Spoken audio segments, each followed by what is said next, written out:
Cycle కొనుగోలుకు రుణం కావాలంటూ బ్యాంకుకు చిన్నారులు వెళ్లిన ఘటన సంగారెడ్డి జిల్లాలో జరిగింది. సంగారెడ్డి జిల్లా జరాసంగం మండలం బర్దిపూర్ గ్రామానికి చెందిన ఇద్దరు చిన్నారులు సైకిల్ కొనేందుకు డబ్బులు కావాలని స్థానిక కెనరా బ్యాంకు వెళ్లి రుణం అడగడం బ్యాంక్ అధికారులు సిబ్బందితో పాటు కస్టమర్లను కూడా ఆశ్చర్యానికి గురిచేసింది.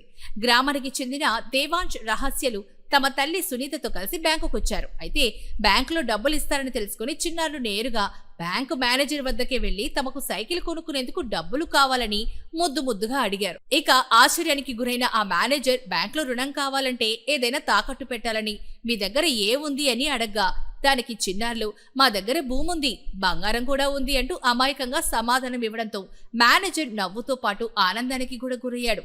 వారి అమాయకపు సమాధానం విన్న సిబ్బంది, అక్కడ ఉన్న కస్టమర్లు కూడా నవ్వుకున్నారు. ఆ చిన్నారులను సముదాయించి బ్యాంకు సిబ్బంది ఇంటికి పంపించేశారు. సైకిల్ అంటే చిన్నారులకు ఎంత మోజుందో ఈ ఘటనే రుజువు చేస్తోంది.